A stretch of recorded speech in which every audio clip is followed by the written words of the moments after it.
कहें तो पूरा का पूरा फोकस सिर्फ और सिर्फ इस बात पर है कि अफगानिस्तान में फंसे भारतीयों को सकुशल वतन वापस कैसे लाया जाए। देश में सियासत चलते रही, कई नेताओं ने मोदी सरकार पर जमकर सवाल भी उठाया, लेकिन सरकार चुपचाप अपने मिशन में जुटी रही। अभी भी सरकार का सबसे बड़ा एजेंडा यही है कि कैसे अफगानिस्तान से भारतीयों की वतन वापसी सुरक्षित कराई जा सके। लेकिन इसी बीच विपक्ष के कुछ नेताओं ने एक नया बखेड़ा खड़ा कर दिया है। मंगलवार को कतर में भारत के राजदूत दीपक मित्तल ने तालिबान के एक बड़े नेता से दोहा में मुलाकात करी, या फिर यह कहें कि वो मुलाकात करने के लिए भारत के पास पहुंच गए। इस बैठक के लिए रिक्वेस्ट की गई थी और बैठक का मुद्दा भी सिर्फ भारतीयों की सुरक्षा और उनकी जल्दी भारत वापसी से जुड़ा था। लेकिन कांग्रेस के नेता आचार्य प्रमोद कृष्णम कह रहे हैं कि आप खुद तो तालिबान से वार्ता करते हो और विपक्ष को तालिबानी बताते हो।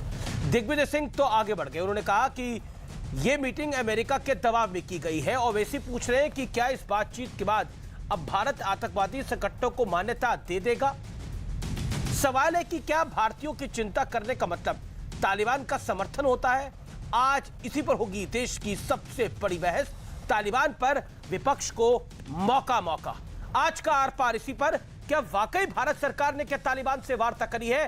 सच क्या है, झूठ क्या है, आज इस पटल पर हम सबके सामने रखेंगे। तो आज का आर पार वाकई जोरदार होगा।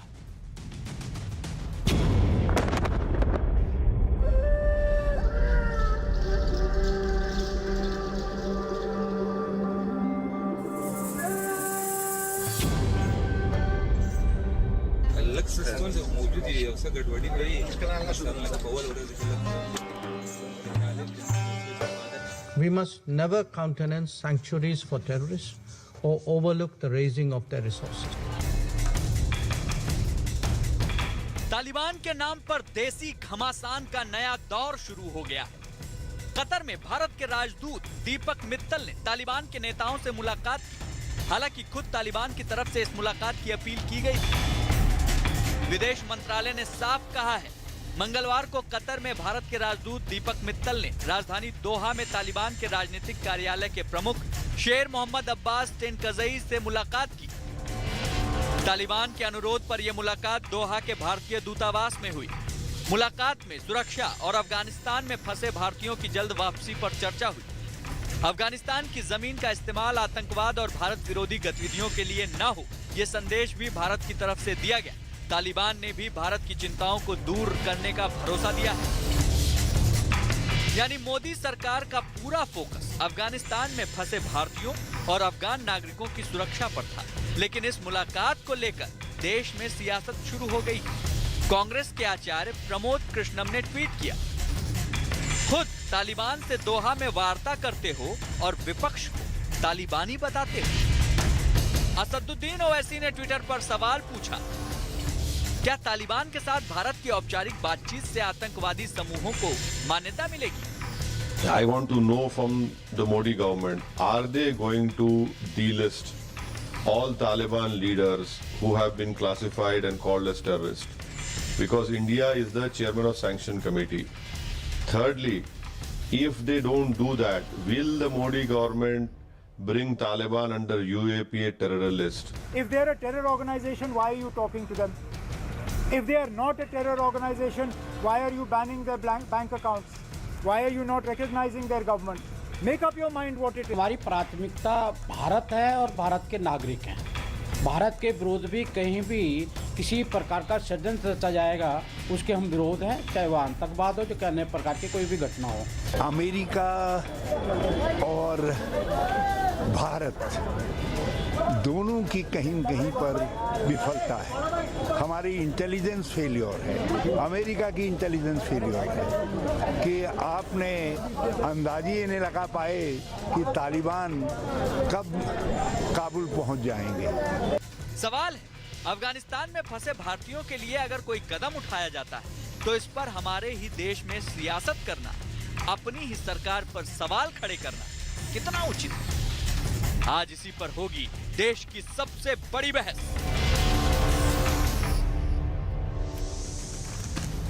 और अब वक्त है आर पार के सुप्रसिद्ध विश्लेषण का। पॉइंट वाइज पॉइंट में आपको बताता हूं कि आखिरकार बैठक का संपूर्ण सत्य क्या है। भारत नहीं बल्कि तालिबान के अनुरोध पर यह बैठक हुई है। बैठक का पूरा फोकस भारत के हित से जुड़ा था, यानी जो भारतीय प्रवासी भारतीय वहां फंसे हुए हैं, सरकार उनको जल्द और सुरक्षित वापस लेके आना चाहती है। याद करिए, जब से एयरपोर्ट तालिबान के कब्जे में गया है या फिर वहां पर जिस तरह के बम धमाके हो रहे हैं, उसके बाद स्थिति अनियंत्रित वहां हो गई है। भारत नहीं चाहता कि भारत के नागरिक वहां असुरक्षित रहे, उनको मारा काटा जाए, इसलिए यह वार्ता आवश्यक थी।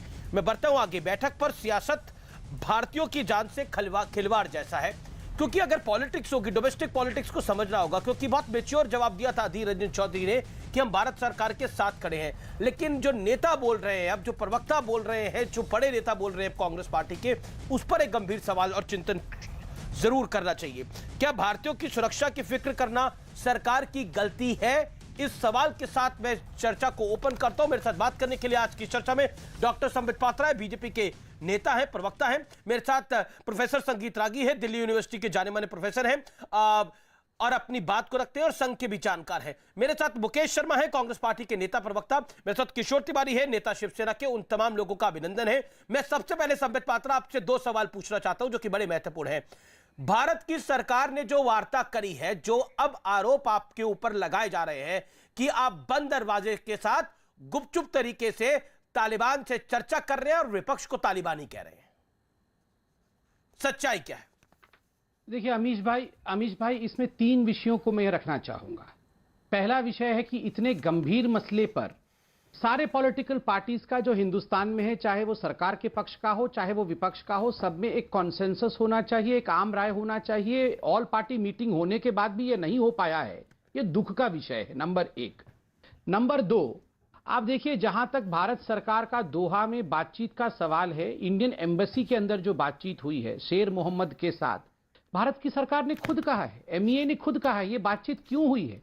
एक ही कारण है और वो कारण है किस प्रकार से जो हिंदुस्तानी तालिबान के शासन के अंडर में अफगानिस्तान में फंसे हुए हैं और जो कुछ माइनॉरिटीज भी हिंदुस्तान के दोस्त हैं जो वहां फंसे हुए हैं और यहां आना चाहते हैं, कैसे सकुशल नेगोशिएशन करके उनको हिंदुस्तान की सरजमीन पे लाया जाए। मैं आपको दो सिनेरियो देता हूं। ईश्वर ना करे, ऊपर वाला ना करे, अगर हिंदुस्तान की सरकार बातचीत नहीं करती, हिंदुस्तान की सरकार बिल्कुल अभी टैंकर लेकर खड़ी हो जाती और खुदा न खास्ता हमारे भारतीय बंधुओं के ऊपर वहां पर कोहराम आ जाता अफगानिस्तान के अंदर, उनके जानो माल पे बन पड़ती और कुछ लोग जान खो बैठते, तो यही कांग्रेस पार्टी और विपक्ष प्रेस कॉन्फ्रेंस करके कहती भारत की सरकार ने बातचीत क्यों नहीं की, नेगोशिएशन क्यों नहीं किया। आज कई 100 लोग मारे गए, भारतीय मारे गए, भारत की सरकार को पहले से बातचीत करके इनको वापस लाना चाहिए। देखिए तो चित भी मेरी पट भी मेरी। नहीं, इसमें चित और पट की बात ही नहीं है। उमर अब्दुल्ला कह रहे हैं कि अगर वो आतंकी संगठन है तो उससे बातचीत करने की क्या जरूरत है? क्या आपको लगता है